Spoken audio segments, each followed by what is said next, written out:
दरवर्षीप्रमाणे होणारा आमचा वार्षिक उत्सव यावर्षीही 2 मार्चला साजरा होणार आहे।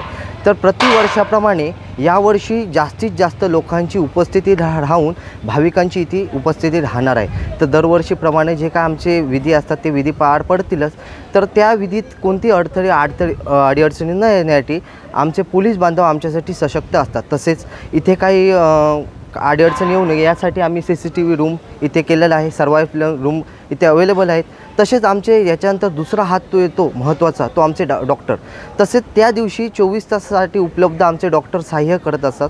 तर दरवर्षीप्रमाणे याही वर्षी होणाऱ्या आमच्या वार्षिक उत्सवाबद्दल आंगणेवाडी आंगणे कुटुंबीय हे आपल्या स्वागतासाठी हजर आहेतच आणि आमच्या देवीचरणी हीच प्रार्थना करू की हा वार्षिक उत्सव कोणत्याही अडीअडचणी आडकाठी न येता व्यवस्थितपणे पार पडू।